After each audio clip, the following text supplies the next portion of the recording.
Good evening, this is QTV Nightly News coming to you from our studios on Kaitaba Avenue, and I am Ashma Oba. Thanks for joining us. Here are the main news headlines.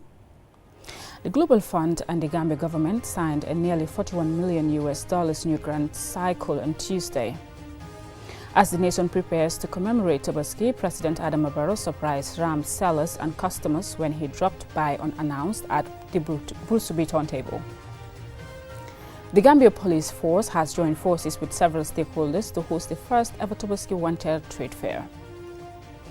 Following an incident on Monday which saw tear gas deployed, calm has returned to Brikama after talks between the Operation Clear the Roads team, the police and the Brikama Area Council. Those and other stories coming up. Do stay tuned.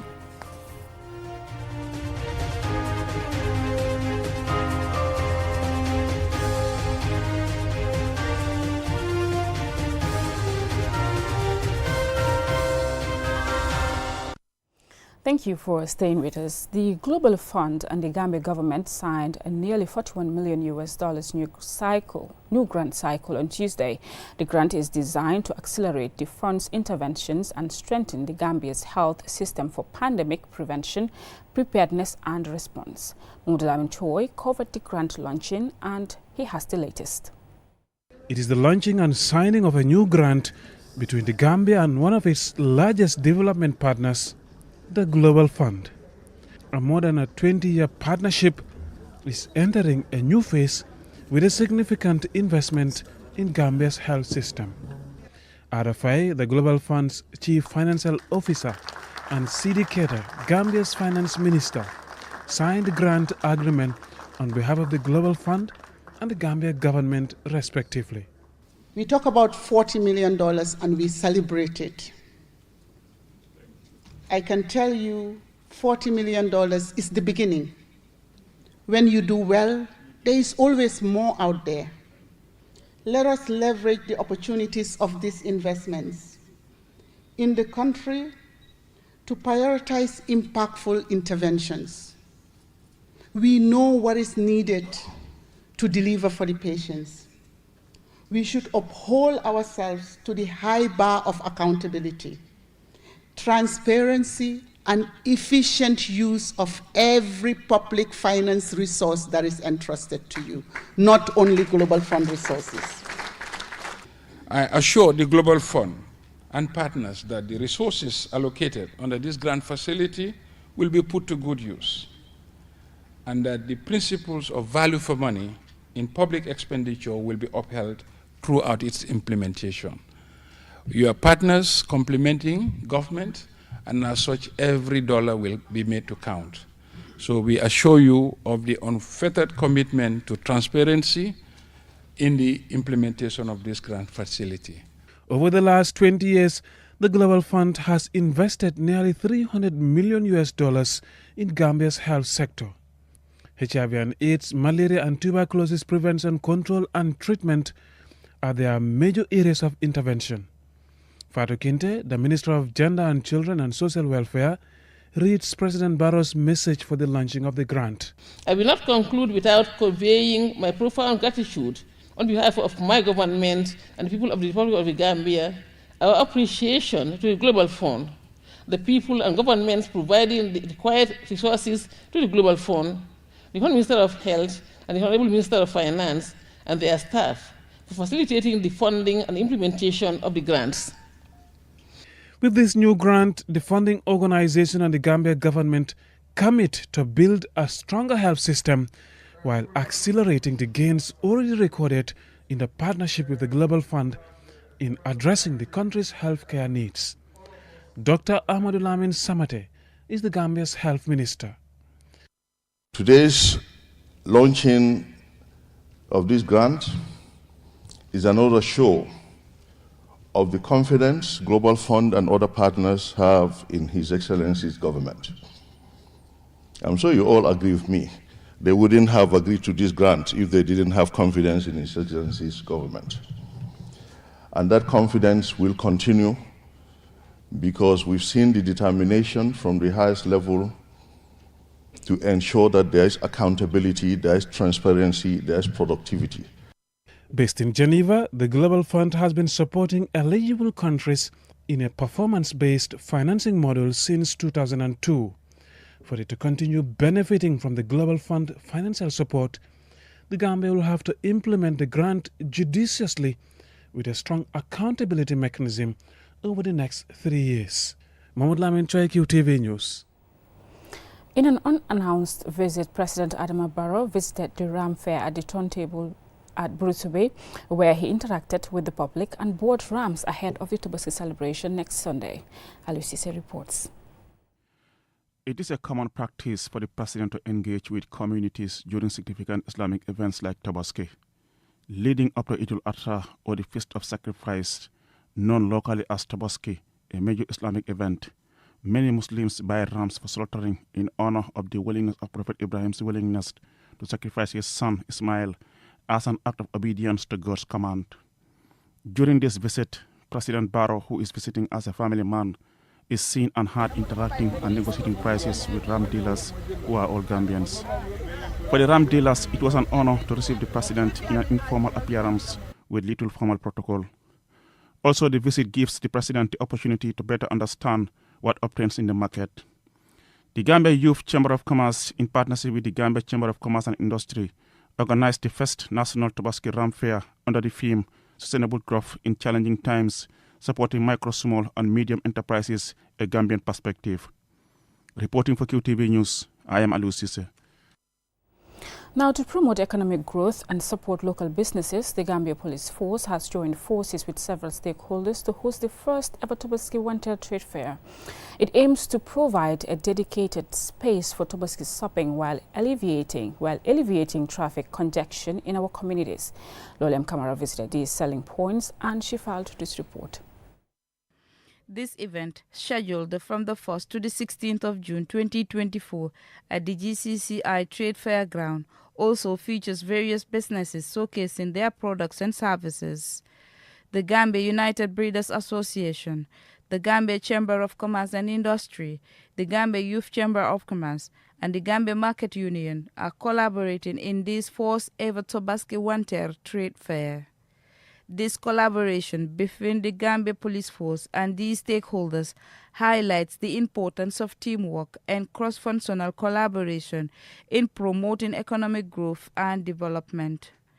Various selling points have been made available, including the GCCI Trade Fair Grounds, the Abuko Ram Show Grounds, Bava Zone, Brikama Daral, Banjul Daral, and the Independent Stadium Training Grounds in Bakau. The trade fair is expected to attract a large number of visitors from across the country. Musa Njai, the president of the Gambia Livestock Dealers Association, stationed in Abuko, recognizes the initiative as a good one. We truly appreciate this move by the government together with other stakeholders. Previously, our streets used to be filled with these animals, causing accidents and congestion. But this year, that has not happened. Abdullah Ndimbalan, a dealer at Abuko Abattoir, described this year's ram sales as poor so far. We tried our best to bring the animals, but the question is, how can we sell them all? The CFA is expensive, causing a hike in prices. Despite these challenges, we want to make sure everyone gets one for the feast. From Abuko, we also visited the GCCI Trade Fair Grounds, one of the designated sites. Here, we engaged Ali Lo, a dealer and advisor to Gambia Breeders Association, and Sambala Simaha Ebaya. Here we are seeing customer. Day before yesterday, His Excellency President Adama Barrow came here. He really appreciated the idea we do, the aim and objective for the association. He definitely patronized us. We have also one appreciation from Imam Rati of Banjul. His ram was from here, this place. The Imam of Bakau also get his ram from this place. That is an encouragement for us. I came here to buy a ram, but as of now, I haven't been able to get one because of the price. The different prices they are telling me are 25,000, 20,000 and 18,000. And people's earnings are different. What works for A might not work for B. Let's work to groom these animals by ourselves to make things easier and cheaper for us. Abubakar Job, a GYCC rep, told us what else was happening at the trade fair grounds. Coming up with this idea is nothing other than we want the roadside to be free always, because come Tobaski, this is the time thief, but people will come to the market, associate themselves. But if you have an enclosure like this, everybody come and shop. The gate is free. You come inside, make your shoppings, and go freely so you can go and meet your family. This move by the government, in collaboration with other stakeholders, is to offer a prime opportunity to businesses to reach a wider audience and also boost their sales, but also providing the community with a convenient and organized space for Tobaski sales. For QTV News from the GCCI grounds in Brusubi, Loliam Camara. CAM has returned to Brikama after talks between the Operation Clear the Roads team, the police and the Brikama Area Council. This followed Monday's afternoon's incident at the Brikama market, during which the police used tear gas to disperse people. Mamudu Gajaga has more. After clashes on Monday afternoon, negotiations appeared to have settled issues among Brikama market sellers, police and the Brikama Area Council, restoring relative calm to Brikama market. According to reports, Operations Clear the Roads authorities were approached by a council staff member trying to stop the operation. He was arrested by police, leading to Monday's disturbances. A week previously, Brikama Area Council had issued a notice which urged vendors and customers to reject any demands to voluntarily demolish council-approved structures within the Brikama market and car park area. The council emphasized the Brikama Area Council wishes to notify all its vendors and customers within the Brikama market and car park area to refuse any orders, requests, or demands from any authority to voluntarily demolish any of their structures approved by the council in the Brikama markets and car parks area. The councillor for Nyambai Ward, Mamadou Jao Jallo, was arrested by the PIU officers accompanying the Operation Clear the Road team in the Brikama market. Confrontations erupted between market traders and police, who deployed tear gas to clear the gathering. Earlier this morning, Operations Clear the Road officials and the Brikama Area Council and police held a meeting that appears to have addressed things. However, as dialogue prevailed on Tuesday, both sides characterized Monday's occurrences as unpleasant and blame it on lack of communication between the parties. Calm appears to have returned to the market, and the Operation Clear the Road in this area has been halted for now. Mamudu Gajaga, QTV News. That story by Mamudu Gajaga will take us to a commercial break, but when we return, we have more local news stories for you. Stay tuned. The future is now with QCell's 5G network. Experience speeds like never before with our new 5G Rocket Fixed Internet plan. Get speeds from 10 Mbps to 100 Mbps. Your 5G-enabled device. Walk into QCell headquarters to get one of our 5G routers and experience the true feeling of 5G. Only with QCell. QCell brings you the future. Tech, innovation, incredible speed. The future is now. For more information, call our customer care on 111. QCell, Sunyabus. We innovate, others follow. Terms and conditions apply. Tobaski Fiesta! Celebrate this Tobaski with the biggest and the cheapest data and voice promo in the Gambia. Get social media bundles for all your favorite sites: Facebook, Instagram, WhatsApp, TikTok, Snapchat, Telegram, and X for as low as $15 for 100 megabytes or $60 for 1 gigabyte. You can't beat that!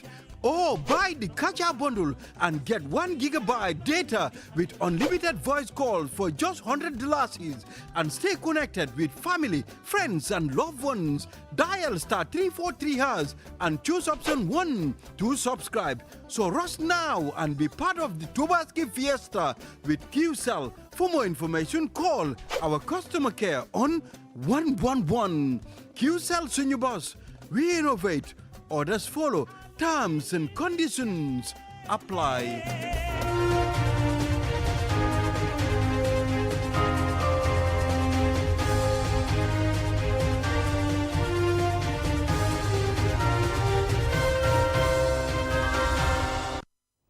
Welcome back. If you're just tuning in, you're watching QTV News and I'm Asma Uba.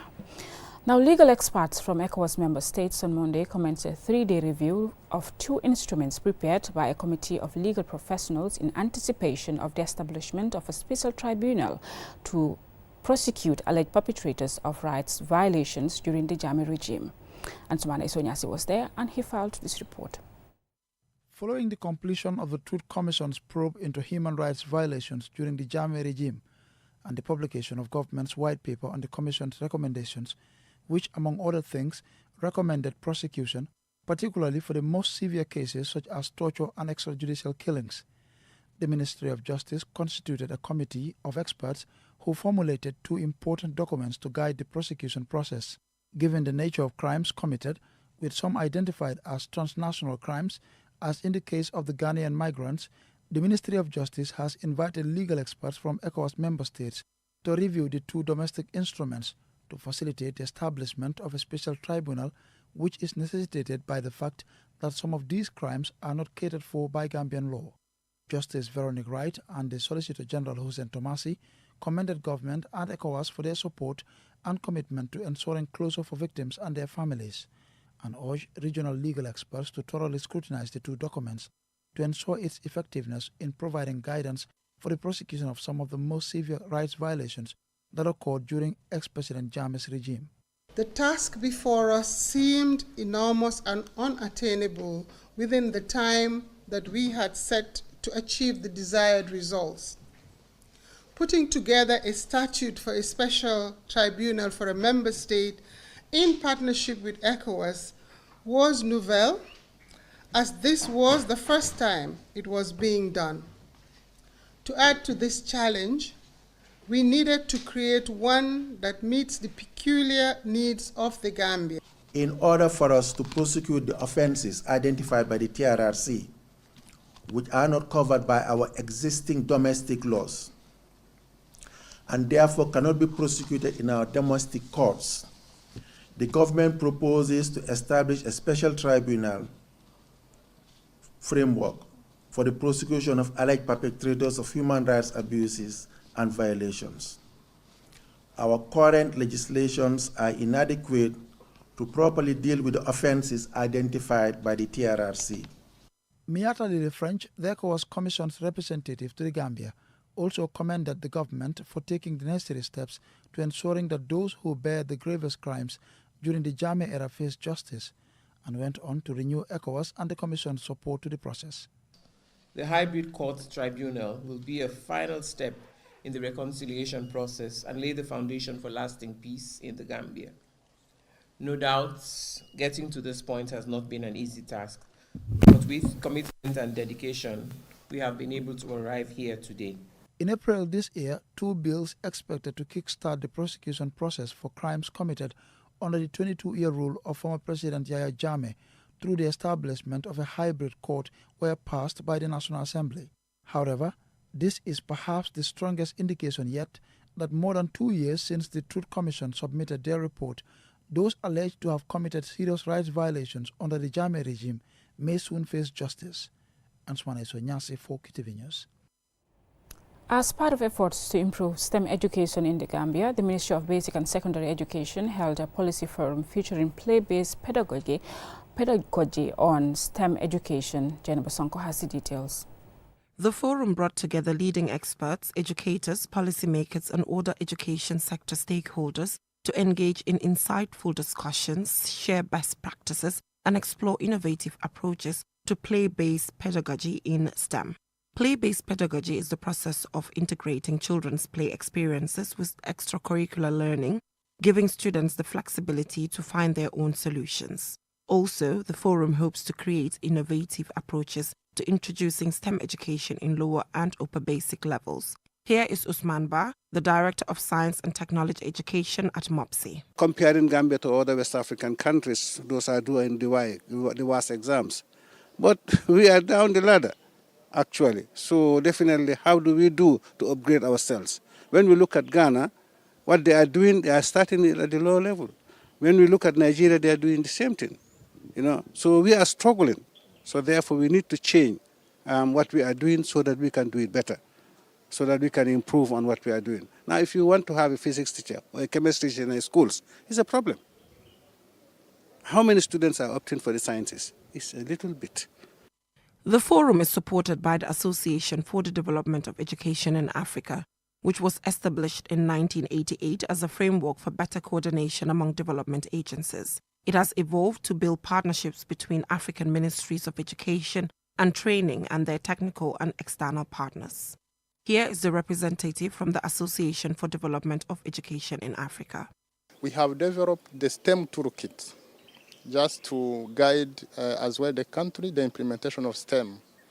And after that, we have also developed the Math and Science Education Strategic Framework, which will guide the member countries. So here, we are here to discuss and to see where the Gambia as a country is, and to help them in that particular process. Research shows that jobs of the future will be driven by technology and innovation. 65% of children entering primary school today will have jobs that do not yet exist. Here is John Sabamboch, an education officer with the Science Technology Education Directorate at the Ministry of Basic and Secondary Education. We need to build teachers' capacity on STEM. STEM should start at foundational learning, because in the Gambia we start doing STEM education where students specialize in senior secondary school. That is why we have low turnout when it comes to STEM education.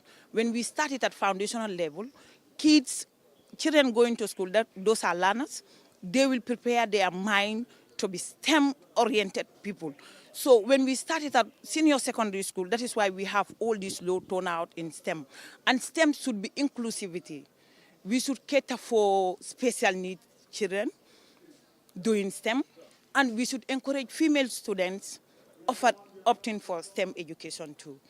It is hoped that with the introduction of STEM education in the lower and upper basic schools, particularly using of play-based pedagogy, the Gambia's education system will directly solve many societal and infrastructural challenges. Reporting for QTV News, I am Jennifer Sonko. The Ministry of Tourism and Culture held a validation session for an international visitor survey report under the Tourism Diversification and Resilience in the Gambia project. Mamudu Gajaga attended, and he has the latest. A day-long validation of an international visitor survey report was held on Monday. The survey was conducted from March the 14th, 2024 to May the 3rd, 2024. Mamudu Sise, the project director of the Tourism Diversification and Resilience in the Gambia project, explains. This survey was funded under Component 1 of the project, where interventions aim to address sector capacity for relevant data collection and analysis to inform policy decision-making, to enhance marketing to promote tourism recovery and diversification beyond source markets.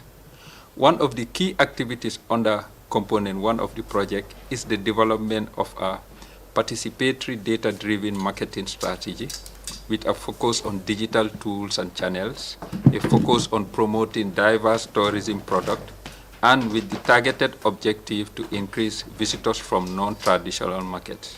The survey gathered intelligence which will guide the short-term planning, marketing and branding, while serving as a basis and reliable information source for the planned development of a comprehensive marketing strategy for the Gambia. Kevin Millington, a director of UK-based Akon Tourism Consulting Limited, led the survey, which he explained in a presentation. To measure expenditure, we have to ask how much tourists spend. Often people who don't work in the tourism sector say to me, gosh, is that how you measure the economic impact of tourism? You ask someone who's leaving the country, how much did you spend? And, well, yes, it is, and I'm afraid, because there's not really any alternatives. So it is the only way to do it. So we asked them, what is their country of usual residence? What was their nationality? Was it the first visit to the Gambia in the last 10 years? We thought after 10 years, we're not too worried. But have they been to the Gambia in the last 10 years, yes or no?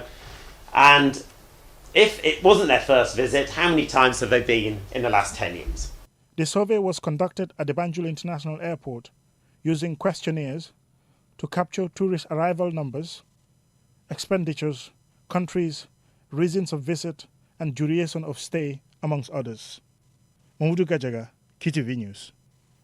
Before we end, here's a recap of our main news headlines. The Global Fund and the Gambia government signed a nearly $41 million news grant cycle on Tuesday. As the nation prepares to commemorate Tobaski, President Jammeh-era surprised ram sellers and customers when he dropped by unannounced at the Brusubi turntable. The Gambia Police Force has joined forces with several stakeholders to host the first ever Tobaski One-Tail Trade Fair. Following an incident on Monday which saw tear gas deployed, calm has returned to Brikama after talks between the Operation Cleared Roads team, the police and the Brikama Area Council. That's all we have for you in this news bulletin. Join us again at 10 p.m. for more news. Thanks for watching.